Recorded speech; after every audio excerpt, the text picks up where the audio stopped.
నమస్తే అండి.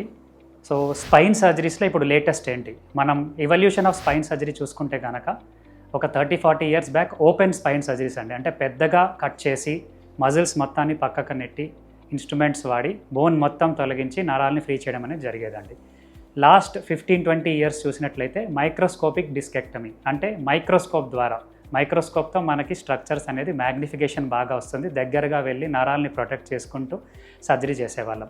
కాకపోతే ఇప్పుడు maybe for the last 3 to 5 years latest technology వచ్చేసి ఎండోస్కోపిక్ స్పైన్ సర్జరీ అండి. ఈ ఎండోస్కోపిక్ స్పైన్ సర్జరీలో ఇట్లాంటి ఒక ఎండోస్కోప్ అనేది మనం వాడడం జరుగుతుంది. దీన్ని చూసినట్లయితే దీనికి ఒక కెమెరా కనెక్షన్ ఉంటుంది, ఇది లైట్ సోర్స్ కనెక్షన్ అండి. ఈ చిన్న టిప్ వచ్చేసి ఇది యూజువల్గా ఒక 6 to 7 millimeter టిప్ ఉంటుందండి. దీంట్లోంచి మనం రకరకాల ఇన్స్ట్రుమెంట్స్ని పాస్ చేసి నరాలు ఫ్రీ చేయడం, బోన్ తీయడం అనేది వర్క్ చేస్తాం. ఈ చిన్న ఇన్స్ట్రుమెంట్ వల్ల మనకి చిన్న ఇన్సిషన్స్, అంటే నా వేలు చివరంత ఇన్సిషన్, లెస్ దాన్ 1 centimeter ఇన్సిషన్తో నరాలను ఫ్రీ చేయడం, బోన్ తొలగించడం, ఇటువంటి సర్జరీస్ చాలా ఈజీగా చేయడం అనేది జరుగుతుంది. ఇప్పుడు ఈ ఎండోస్కోపిక్ స్పైన్ సర్జరీ ద్వారా మనకి అడ్వాంటేజెస్ ఏంటి అంటే, ఒకటి యాజ్ చెప్పినట్టు చిన్న ఇన్సిషన్స్తో మనం సర్జరీ అనేది చేయొచ్చు.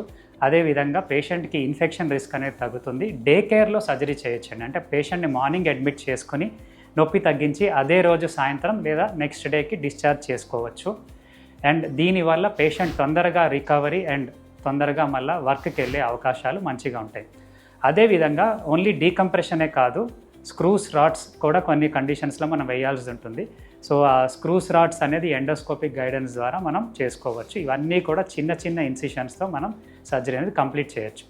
ఓవరాల్ సమరైజ్ చేయాలి అంటే, ఈ ఎండోస్కోపిక్ స్పైన్ సర్జరీ ద్వారా పేషెంట్కి సర్జరీ అనేది చాలా ఈజీగా అవుతుంది అండ్ తొందరగా they can go back to their work. Thank you.